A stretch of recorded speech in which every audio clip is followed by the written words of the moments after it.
Hey, it's Dr. Jaime, and let me tell you about some amazing beef products that we love in our house. Certified Piedmontese is a healthier beef option that doesn't sacrifice flavor or tenderness. The cattle at Piedmontese are raised responsibly and carefully on family ranches across the Midwest, and they're healthier too.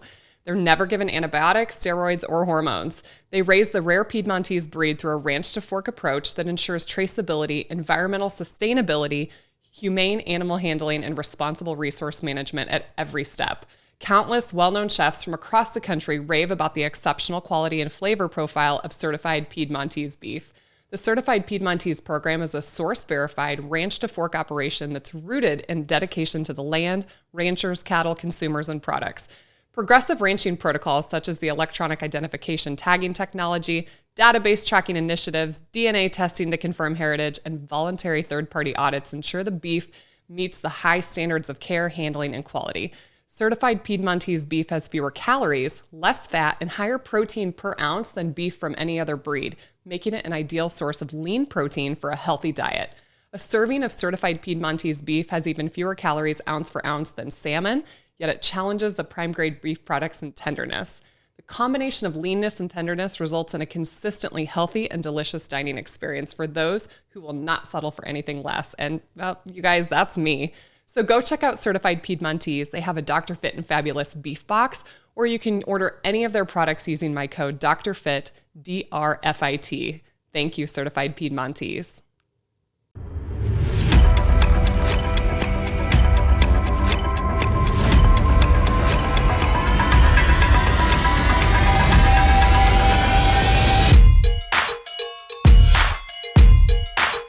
Welcome to the Fit and Fabulous podcast with Dr. Jaime Seaman.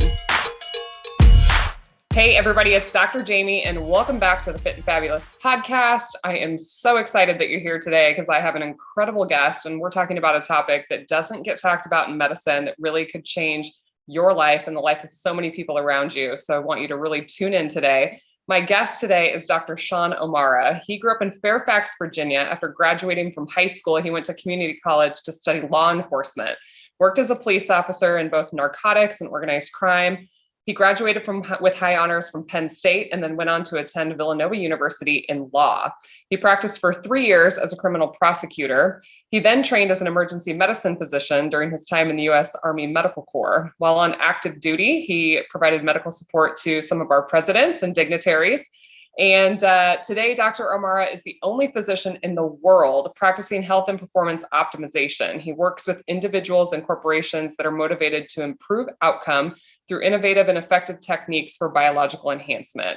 He loves working with really motivated people, don't we all, such as business executives, professional performers, athletes, people whose livelihood is predicated upon performance. He lives in Minneapolis, Minnesota. He's got 5 children. He's married to his wife, Julie, and he currently serves as Lieutenant Colonel in the Minnesota Army National Guard. What an incredible bio. Dr. O'Mara, welcome to the Fit and Fabulous podcast. Well, great to be with you finally. I'm super excited to have discussions about health and to be with your audience. So this is great. Okay, so how does one go from being in law enforcement to then being a lawyer to then being an emergency medicine doctor? Well, I guess I was always looking for something I could be really passionate about, and I thought I found it in law enforcement, and then became a criminal prosecutor, which is really a law enforcement position. But I was sort of stymied by the political realities of the criminal justice system. You really can't do what you really want to do. You're constrained by politics, and I felt that was really difficult for me, for somebody wanting to always do the right thing. So I realized I had this longing for science and medicine. I really wanted to be a physician when I was younger, and got sidetracked because my dad was killed by a drunk driver, and I got sidetracked into law enforcement, trying to change the criminal justice system. And so I recognized if I went into to medicine, I could take care of patients the way I wanted to without politics. And it's better than law, but it's not quite. I'm going to say, there's a few politics in medicine. Yeah, a lot of politics in medicine. So I've got out of the system, and I practice now on my own on the side, just taking care of people, to optimize them and really free ways without being constrained by insurance. I work with people that will pay out of pocket to improve their health instead of, I still wonder why people are so constrained by insurance. If it's not going to be covered by insurance, they're not going to do something. Why? It's your body. It's the most important thing. And the insurance companies are not in your corner. So do not pay attention to what they'll pay for. If you know you should be doing something and you need something, you have just got to do it. Don't listen to what the insurance company policies are to make decisions about your most important physical asset, which is your body. That's such a good point, because I feel like if somebody's car was broken, they're going to pay to fix it, like they need it. But so many times we just neglect our own health. And oh yeah, I mean, it's incredible what insurance companies will and won't pay for. And most of the time they're really not paying for things that are helpful. I was just debating this with my mother last night. She was very mad that Medicare wouldn't pay for vitamin D screening. And they'll only pay for it if you have a documented vitamin D deficiency. Well, somebody has to be the first person to check that and find that it's low. It's just crazy. It's just crazy. So obviously you like not working with insurance companies and just working one-on-one with individuals who want to work to optimize themselves. So it works a lot better than that. And so we need to be encouraging our patients to have that kind of mindset. Yeah. So for people listening, so you have a concierge practice, basically. Is that right? Is that what I'm hearing? Yeah. Well, I actually used to run this very high-end concierge practice. And I know it sounds incredible, but, we were building these $100 million private hospitals in these billionaires' homes or royal families' homes. And it was all reactionary. These people would throw Snickers down their mouths, beignets and croissants, and get enormously unhealthy. But it was all a reactionary model. Even when they could pay for it, they wouldn't do anything to prevent themselves. So now I'm in a space where I just work with people who truly want to get better. And I actually find it's not the uber wealthy people. It's the people and it's not the real, the people at the bottom. It's the people kind of in the middle. So middlecomers, which is a huge part of our population. And so now I work with those individuals, particularly leveraging alpha traits. So, it's kind of a primal model. We are biologically hunter and gatherers. And so the best hunter was the leader of the hunt, and they often turned out to be the chief of the tribe. And they just had to perform. They had to bring home, they had to organize that hunt, be at the top. So I look for those alpha traits because they're the best to study. I don't have to get in a big argument with them to convince them that they got to give up, drinking beer and chips and processed foods. They're all about whatever it takes to optimize themselves. So they're very efficient to study. There's not a lot of explaining that I have to do. So I only have so much time available to study people and work with them. So working with those that are going to have the best results, you make it a lot more efficient form of practice. So I don't really do concierge anymore. I represent myself as a health and performance optimizing physician. So I work to literally improve the level of health by identifying the best biomarkers inside the human body and outside the human body based on about 10 years of research for the National Science Foundation, where we were purposing to reverse chronic disease. So we went out and looked for the most effective things inside the body, and we centered on this biomarker of visceral fat.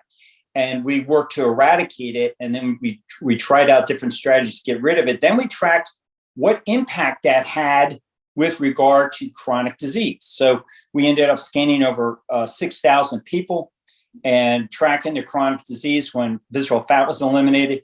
And I'm super excited to let people know that every form of chronic disease that was tracked in these people across 6,000 people either got better or went completely away linearly to the extent that they got rid of visceral fat. So I am not aware of a single target or objective in all of medicine that will improve somebody better than the elimination of visceral fat. So you should look at your visceral fat, get rid of it, get super excited and interested in it, and work to have it completely eliminated and see what happens in your life.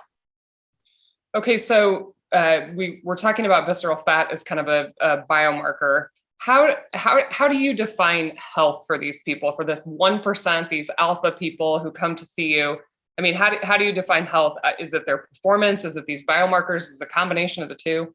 Yeah. So I've centered in on an equation or a definition of health that I define as simply your appearance and your performance.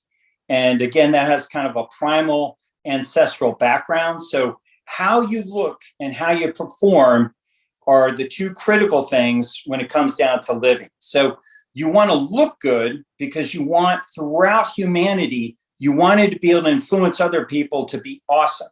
You can't do that if you yourself look unhealthy. But it's not enough to look good. You got to bring home that bacon. You've got to be a high performer, a high producer.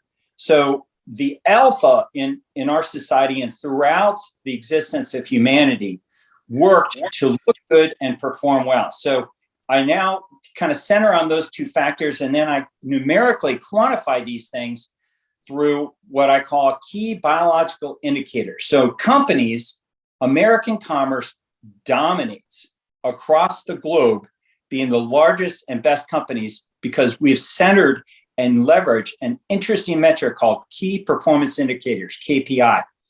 And CEOs, C-levels, and executives within companies improve the health of that company by tracking KPI. And that's how commerce just really just blows off the map. Every other company, American commerce, because we're so good at KPI, but you got to track what matters and you got to do the right thing to improve that.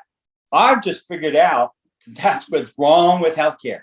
We don't track what matters. We haven't figured out what really works, and we don't work to improve that. So instead of calling it KPI, I call it key biological indicators. So it's visceral fat, it's pericardial fat, it's muscle to fat ratios, and it's also the appearance of the face, the shape of the face, the shape of the body, the shape and tonicity of muscles. And those are your KPI combined with your KPI, key performance indicators, or how well you perform. So right away, you're nailing KPI. You know, all your competition, your shows that you've been on, you're a high performer, and your appearance is fantastic. So your level of health is extraordinary. So were I to quantify KPI and KPI, you'd be hitting it out of the ballpark. So that's what we need to do, I think, as health optimizing physicians. And by the way, I'm the only one really in this space so far, but you're welcome to join me. Health and performance optimization really is very quantifiable, and these targets are something that we can measure and track.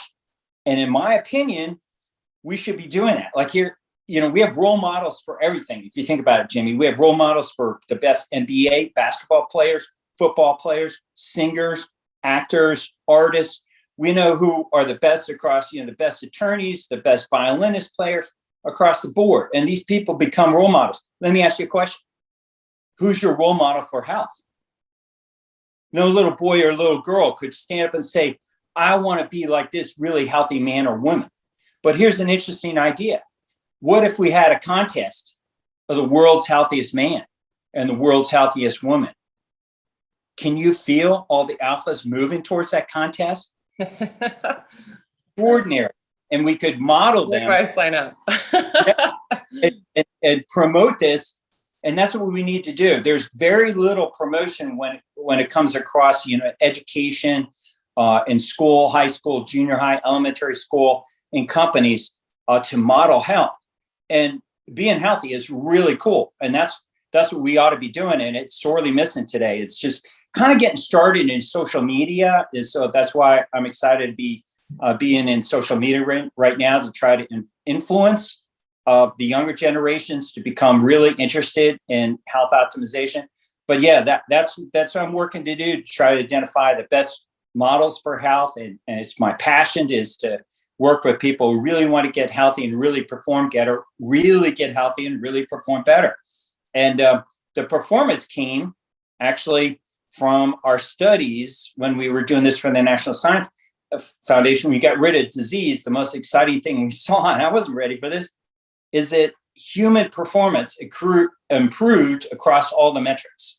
So everybody started to perform better at their jobs and everything else that we were tracking. It was fascinating. So I'm excited to say that I think portends well for American commerce, because as soon as C-levels and large corporations realize when they truly get their employees more healthy, they're going to be more productive and perform better, then I think they're going to embrace and get behind health optimization. And we're going to see real corporate wellness go to a new level instead of fooling around with cholesterol and weight loss and these other kind of nebulous metrics that have really bad signal to noise ratio. So, signal is tracking what really matters, and noise is what doesn't matter. It's kind of distraction. So as researchers, we want to identify the best targets with the highest amount of signal and the lowest amount of ratio. And that's why cholesterol sucks, because it's filled with too much noise. I mean, I don't want to get into a cholesterol debate because but it's just a poor metric to undermine health. Here's the thing. You've never found or seen a single patient anywhere says, I got my cholesterol under control and it completely changed my life. Doesn't happen. But you get rid of visceral fats. You work on other targets and people's lives completely change. So it's identifying these targets that really bring about beneficial change that I think is super important. Yeah, I actually had a family member who has been on statin medications, has controlled the cholesterol number for 20, 30 something years, found out recently they have a CAC score that's off the map. I mean, 1300, something like that, tons of visceral fat. Now they have prediabetes. It's like, but it's hard to explain that to patients. Okay, something was kind of resonating with me. I think it's so interesting when you talk about appearance, because I think if you put out a bunch of pictures and pulled people, like, what does healthy look like? And I think that I recently did this bodybuilding competition, and people idolize that physique, that just completely lean, shredded looking, physique. Like, I think that's what people think strong and healthy looks like. And I'll tell you right now, that's not super healthy. And the way that a lot of those people achieve that is definitely not healthy. But I always say when I go into an exam room that within 10 seconds of sitting in front of the patient and looking at them, I can already kind of see what their issues are. And my nurse practitioner and I also, without looking at the patient's age, you kind of walk in, you're like, how old does this person look? And then you look at their age. And if it's either over or under, you're like, okay, something's not right here. I think there's so much to that we undervalue. And you can just walk around the grocery store and you can pick out the people that have metabolic disease, their complexion's horrible. I mean, visually, obviously, people, you can see subcutaneous fat, visceral fat. I've seen some people be surprised, when we've scanned them, but sometimes you can see that really kind of, protruding belly. So I think that's an interesting thing you bring up, kind of using this appearance as an indicator. And I do think that's what patients want, right? They're coming in and they're like, well, I just want to lose 10 pounds. Like, I want to see my bicep. Like, they want that, but I don't know if they understand what it takes to achieve that. So I think that's super interesting. So let's get into these biometrics and biomarkers. Can you tell people, maybe there's somebody listening that has no idea what visceral fat is. Can you kind of explain the most basic version of what visceral fat is and how you measure it and how you think it's best to be measured? So right in the outset, I like to encourage people to jump on Google and just put in visceral fat, dangerous visceral fat, harmful, and develop a relationship and understanding and awareness on your own. So I can tell you those things, but you got to go out and look at them. And there's lots of articles and lots of studies. You can go on PubMed, you go on ScienceDaily.com, type in visceral fat and see all these interesting studies and important findings about visceral fat. But the long and short of it is we now think in a modern perspective about visceral fat that it's like a gland. It's a substance. It's got access to the vasculature system. It secretes actively these cytokines and inflammatory molecules that go throughout the body, causing damage and injury to tissues. But calling it a gland, I have a little bit of a problem with, because it almost implies that it has a biological functional purpose, like it's some way beneficial. And it's not. I like to call it a parasitic alien inside your body that is destroying you. It's the source of all that is bad and biologically ruinous for your health. And so having an awareness that it's this collection of fat that's deep in your belly that you cannot see. The only way to be aware of it is to do an abdominal MRI scan or a CT scan. You can do a DEXA scan. It will quantify it numerically.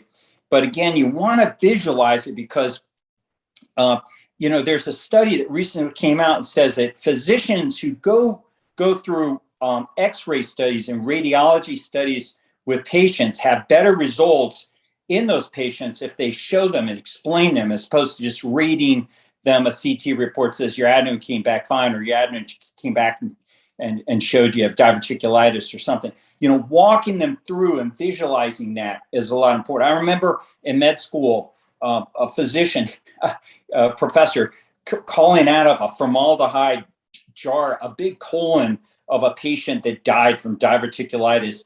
That thing was so nasty looking with all those ticks that I was like, dang, I never want to get whatever the heck that diverticulitis was. It was one of my first lectures in med school. But it's that visual impact has a lot more meaning than a report. And for most of my career as an emergency medicine physician, I didn't show X-rays to people. I do today, still practice emergency medicine on the side to keep my skills up. But now I walk people through CTs and MRIs and X-rays, and I show them because this study came out recently this year that shows that it really has a lot more impact than showing them a particular number. So I like to do those scans, and I like to open patients to the reality, and I don't just give them quantified. We used to have software that we wrote, Jaime, that quantified the amount of visceral fat inside of people, but that number just wasn't as much, didn't have as much meaning. I said that, I will tell you that I think the future is going to be, we won't have to do MRIs and CTs, because over the course of doing 6,000 abdominal CTs or MRIs on people, I got to read visceral fat. I could see its effect, like you said, when you walk in the room with somebody, you form within 10 seconds. You had a good clinical read on what was going on. Well, I got the same thing. People could walk into our clinic, and I could look at visceral fat's influence in their face even before they had the MRI. And I got to be able to predict the amount of visceral fat within ounces. It was incredible. Within ounces, I could predict how much visceral fat somebody had just by looking at their face. So now I was so intrigued at my experience of years doing that I'm working to collect facial photographs for the purposes of doing machine learning, artificial intelligence, so that the machine can learn to read visceral fat, and it will be able to pick it up way better than ounces, probably down to grams with time as we do that. So the future is, I don't think we're going to be relying upon numbers. I think it's going to be imagery. And for 4 million years, Jaime, we didn't have lab studies. We didn't have numbers. We didn't have those kind of values. We just had the medicine woman, the medicine man, our relatives who would look at us and say, you need to go out and do some more sprinting. You got to climb some more trees. You got to go lift some rocks or something. You got to bust your butt more on the hunt. You got to stop eating so many figs and dates. Different things, and we always improved. Every generation, Homo sapiens improved.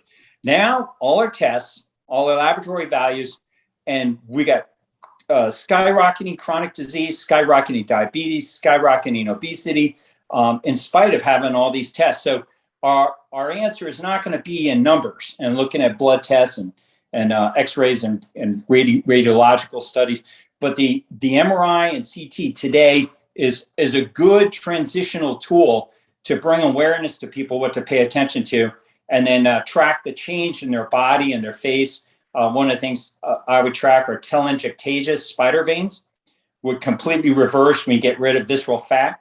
The onset improvement of vascularity. I think I saw in your husband's and your arms big veins. I think I commented on the past. So vasculature improves. And the other interesting thing that happened to me and now happens to my clients that do this is the onset of visible pulses. So something we're always trained check for a pulse. Well, ACL is steps in the future will be not look for a pulse, but feel for not feel for a pulse, but look for a pulse, because humans are meant to have visible pulses, and so I have visible pulses in 18 spots in my body. If I lay down, my belly is pushing up every time. That aorta, my myocardial squeeze, pushes out my soft aorta with the absence of any fatty infiltrates and hardening. No hardening in my arteries just causes this flash, this flare traveling through my abdomen, which is amazing. And I start with clients, they don't have that, and they end up getting it as they work on optimizing themselves. So I think paying attention to these changes in the body, these little nuances, are going to take us to new levels of health optimization in our profession. That's fascinating. Okay, so obviously CT and MRI aren't widely available to everybody. I mean, you can't just walk in and get a test. How do people get access to these types of things, or what should they ask for if they want it? Well, first of all, I would say go to a good physician like yourself and say, hey, I want to see what my visceral fat looks like. Can I get an MRI or CT? I prefer MRI because it's non-ionizing, so you don't have any concerns about radiation, and you, as an OB, would understand that. So I prefer an MRI, but you right now probably would get sweat on the palms of your hands at the notion of trying to justify an MRI, on a patient. So the patient has to pay out of pocket. Suck it up, buttercup. You're going to have to pay cash for that MRI because the insurance company is not going to approve a MRI, which is about $1,500, $2,000 to order an MRI. But if you pay cash, you should be able to get that for about $500 in most cities where you live. And if you can't get it for $500, come see me in Minnesota, and I'll be your physician, and I'll order that MRI for you so you can take a look at your visceral fat inside. So I recommend they just start with their doctor, tell them I want to pay out of pocket. I don't want to go through insurance. Will you write an order for me to have an MRI? And that physician should be willing to do that. And I'll go so far to say, if you're listening today and you have that conversation with your physician and they won't do an MRI when you're willing to pay out of pocket for this, I think you need to look for a different physician to work with, because they don't understand visceral fat. And I'm sorry, to their defense, so I have to defend them a little bit. We're not taught visceral fat in medical school, and we're not taught it in residency. It's not, we don't even read it. I remember being next to this physician of 38 years who was reading this CT next to me, diagnosing pancreatic cancer. This guy is presenting with abdominal pain in the ER, and he's reading this. He was that good of a physician, and I wouldn't have picked up the pancreatic CA. And I said, well, I'm not surprised, because look at all that visceral fat that's inside him. So this old doctor is looking like this at the study, and he goes, where's the visceral fat? I go, it's all that black stuff on the all the rest of it.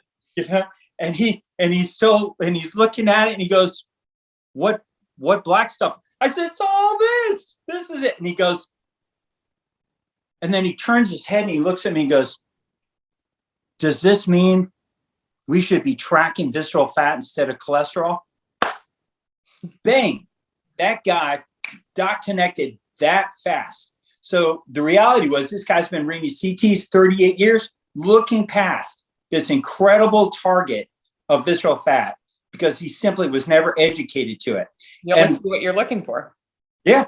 You if you don't know, you don't know.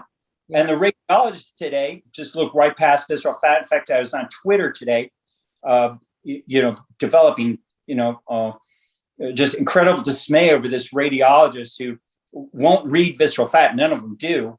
And questions the validity of it. Why do we want to read it? It's just inane to me, but it's just because he lacks familiarity with it as a target. He doesn't understand how beneficial it is when he gets rid of it. and how meaningful it is when a patient sees it instead of just, reading about a particular number. So it would be nice if they would read the visceral fat and report it, and then a primary physician could see that there's a large amount of visceral fat, get and then walk the patient through so they can see what's inside their body. So I had last night, one of my clients, sent me a text. He goes, "Oh, by the way, I took a picture of my scan, and I had a picture created, and I framed it along with your Olympic sprinter's abdominal scan, who's got the best MRI I've ever seen, Jaime. I'll have to privately send it to you. But this guy has the healthiest abdomen muscle to fat ratios of any human being I've ever seen in the world." And so this client took that guy's picture, his own scan, got framed photographs, and hung it in his bathroom every day in the mirror so he can see it to be inspired by it. So that kind of reflects how influential, visceral fat is, that metric to really help people to get motivated to change. So it really is an exciting thing to share with physicians, any other physicians out there, nurse practitioners, mid-levels, listening to your podcast today, and your audience. I mean, their patients, they should be walking into their providers, just like you say, and asking for it. And then go back and look. If you've ever had a CT in the past, and there are a lot of people listening right now, because we just scan the Hades out of people and they come to the ER. Yeah, if you've ever been to an ER, you've probably had one. Yeah. So go back and look, demand your images, and look, I'm going to do a video, and I'm going to put it on YouTube, how to read your own abdominal CT for visceral fat. And I'm going to walk patients through so they can just get those images. They go to medical records, demand those images on a CD. They're your images. Read your own visceral fat, because your doctor probably doesn't know how to read it. Your radiologist isn't reading it. And so it's going to be up to you. And then maybe educate your physician providers. Kind of sad, but I think that's what has to be done. So yeah, watch my YouTube channel for that link, and you can share it with your audience. Yeah, that'll be a great tool. Yeah, I think the visual, like as a surgeon looking inside people's bellies, I could say, it's crazy what we see inside there. And as a, regular person, you don't.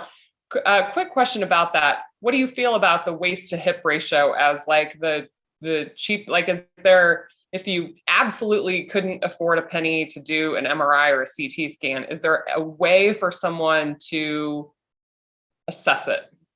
Yeah. So that, I think it's a beneficial step. I don't think it's the other one. I'm turning my camera down because, this is a little bit strange, but I'm going to show you for your audience how they can assess visceral fat, mostly the influence. Okay. So you want to have these lines, you don't want them bulging out on the side. You want this line to be straight.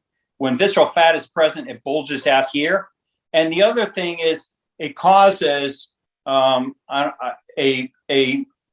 anterior protrusion. So the sagittal abdominal diameter between the posterior surface in your back and the anterior surface of your abdomen, that diameter gives you an indication of both the quantity and the influence of visceral fat. So you can measure that, and you can see how much is going on there. That's more effective than just the hip to waist ratio. So measuring the sagittal abdominal diameter with a ruler is an effective way to track that. But it's not just, I put my shirt back on, it's not just the amount of visceral fat you have. There's another really important factor. It's the exposure to it.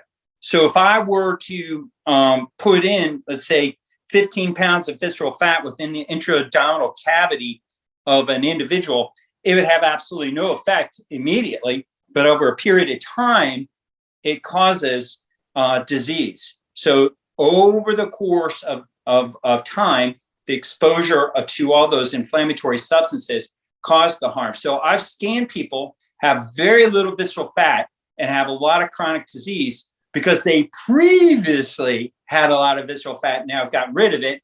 And there's just a guy today on Twitter saying, well, I had a heart attack after going keto for 6 years and carnivore for 1 year. And then I have this massive heart attack. Well, you may have lost a lot of visceral fat, but dude, you're 57 years old and you had a lot of exposure to visceral fat that caused a lot of harm. And so, the notion that you can immediately change your life, through just a dietary change overnight, conflicts with the fact that that harm was accumulated over a long period of time. So the sooner you begin your steps towards becoming healthier, the faster and the more powerful your optimization goes. So that's a poor man's, I call it the poor man's MRI, is doing the sagittal abdominal diameter.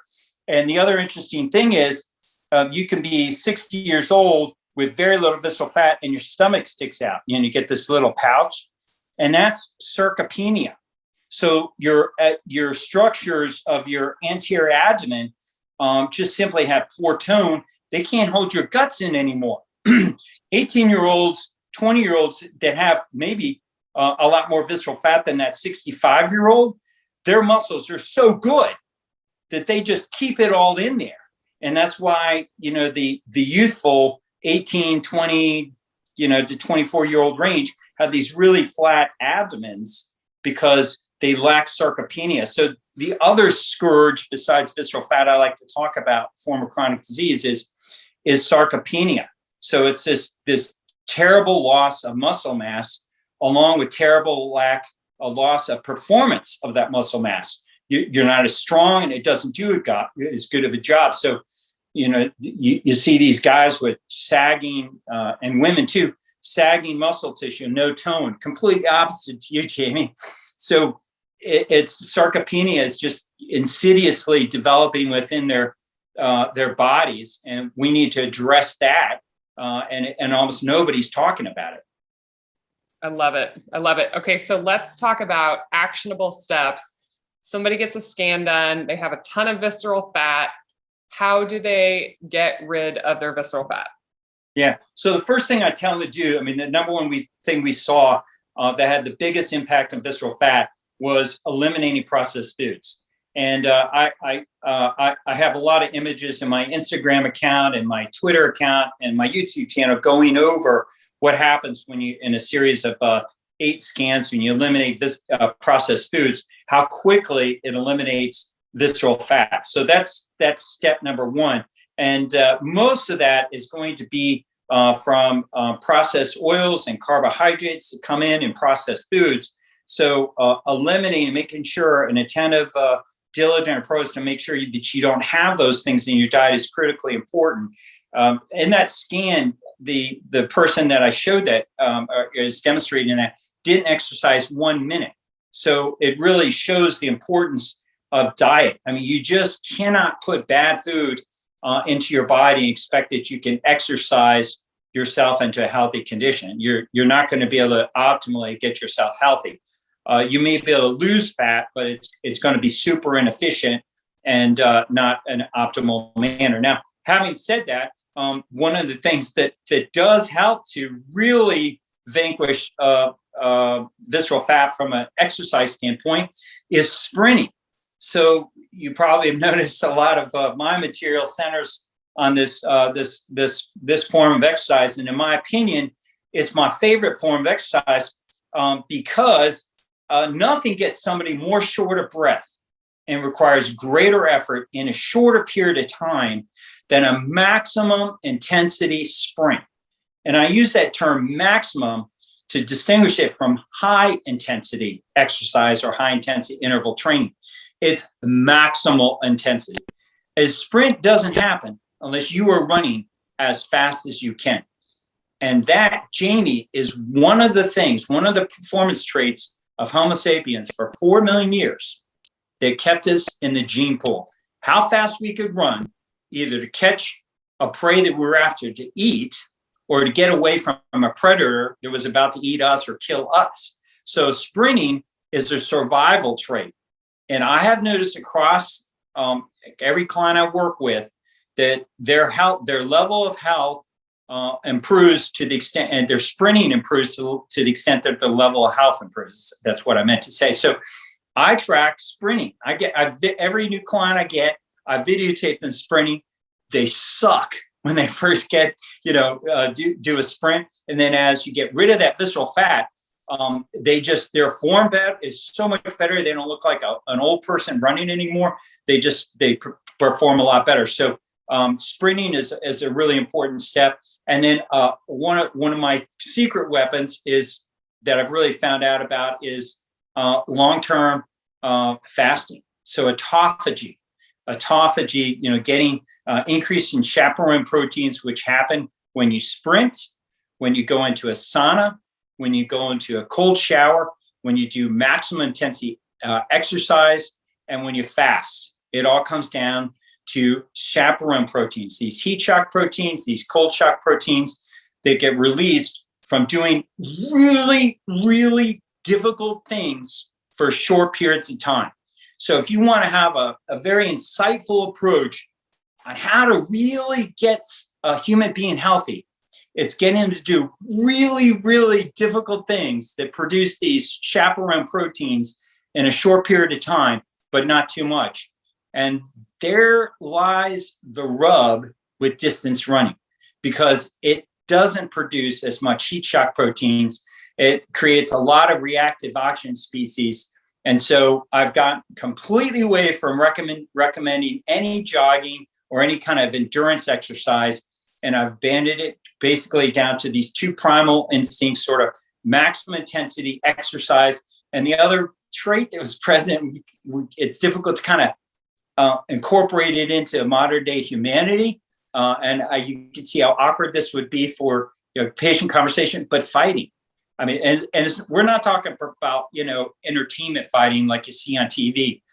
I'm talking about life and death situations. So your husband would recognize this. In law enforcement, I had many fights. People didn't want to go to jail. We'd be fighting in handcuffs. Only one where I thought I was going to die, where I was fighting for my life by myself. That was a physical form of exercise that I have never felt ever before in my life, and I never want to feel it again.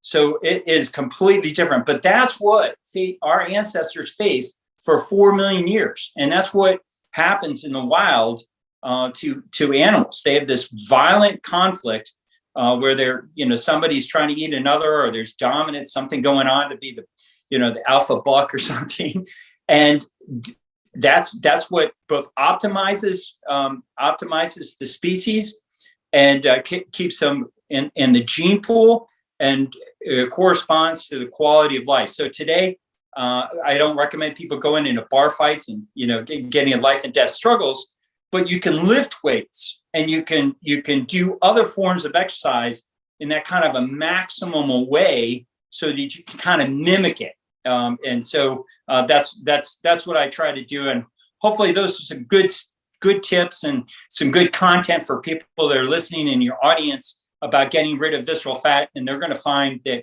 when they do that, their health is going to improve, their performance is going to improve, their appearance is going to improve. And that's all really important so that they can be health evangelists. I'm all about trying to get people to be better influencers, to encourage other people to be healthy.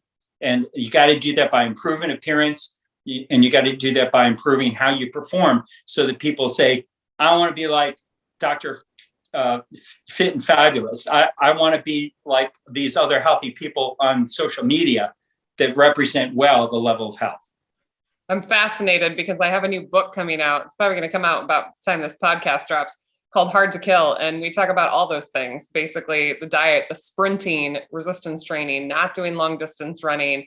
We talk about sauna, we talk about the cold therapy. So I'm with you on all fronts there. When it comes to diet, you had mentioned, a client or somebody on Twitter, keto carnivore. Do you think low carb ketogenic therapies are helpful for reduction of visceral fat? Can people just moderate carbs? Tell me kind of where you land there. Yes, super interesting. So I do believe that a low carbohydrate diet is the preferential way for eating, and for your audience and for us in the Western world, because we have so damaged our metabolic health from years of eating the standard American diet. But for the maybe the tribesman who has never had processed foods, they could probably enjoy even a high carbohydrate diet And so why can they do that? And well, one, they haven't destroyed their metabolic health. Well, why haven't they if they've been eating a lot of carbohydrates, fruits and dates and stuff?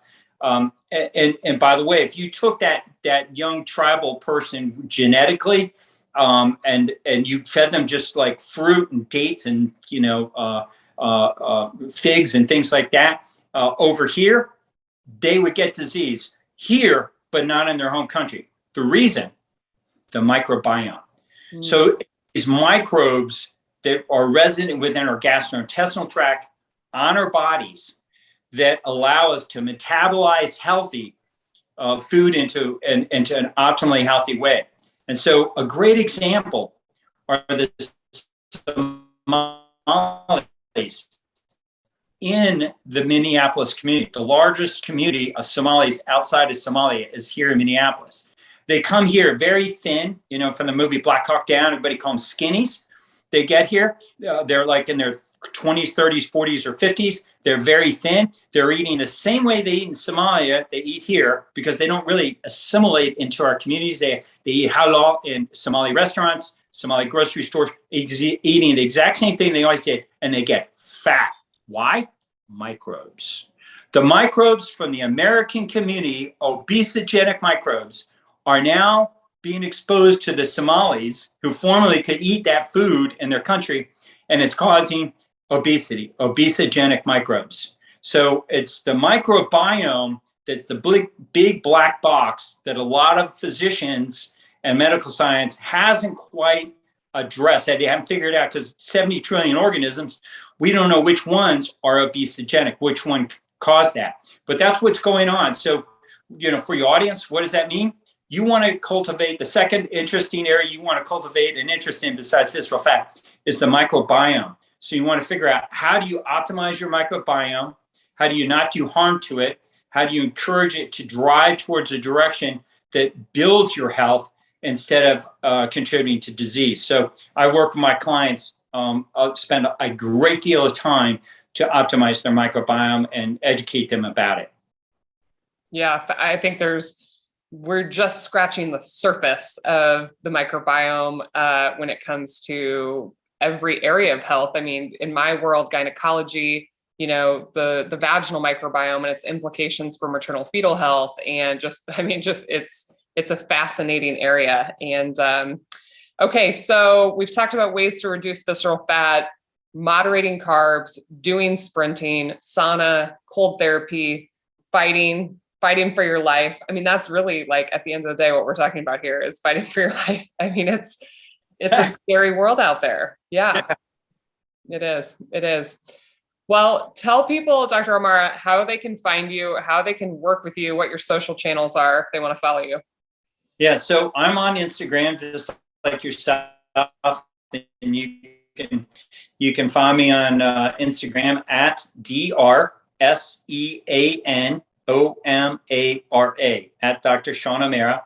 I'm also on Twitter that way. And I have a YouTube channel, just Dr. Sean O'Mara. And then they somehow Twitter or YouTube put an apostrophe in my O'Mara, O''MARA. But I'm the only Dr. Sean O'Mara on YouTube, at least right now. And I have a website that people that are interested in reading more about how I operate and work with clients, that they can go to. And it's just DRSEANOMARA.com. So www.drdrseanomara. And if you are somebody that's an alpha, you're in a profession where your livelihood is predicated on how well you perform, and you want to look better and perform better, I would be very interested in considering working with you to see if you might be a good fit for me. I love it. Okay, you guys heard it all today from myself and Dr. O'Mara, the importance of visceral fat. So for the semen analysis today on go find out, figure out a way to measure your visceral fat. You might have to pay cash for a scan if you can afford that, and go do it. Your health and the rest of your life is worth it. It is absolutely worth it. And medicine is not coming to save you. The way that our healthcare system is set up, it's not going to give you a better life, and you're going to have to do this on your own. You're going to have to take some self accountability and responsibility. So Dr. Amara, thank you seriously for helping spread this message. I think people are going to find this really fascinating. Go check out his socials. I follow him. He's always posting these MRIs and these CT scans so you can see what visceral fat is. I think that is such a powerful tool. And you guys, it's impactful. So thank you, Dr. Amara, for being here today. Well, thank you, Dr. Seaman. I appreciate the opportunity to be here and about this interesting message of health optimization. So thank you once again. Happy to always look for opportunities to speak to this issue. Awesome. Well, thank you guys. Make sure you download this episode, like it, leave your comments and questions that you have for myself or Dr. Amara, and share it with anybody that you think would find it interesting, because there's people all over the world that need to know what their visceral fat is. Have a great day.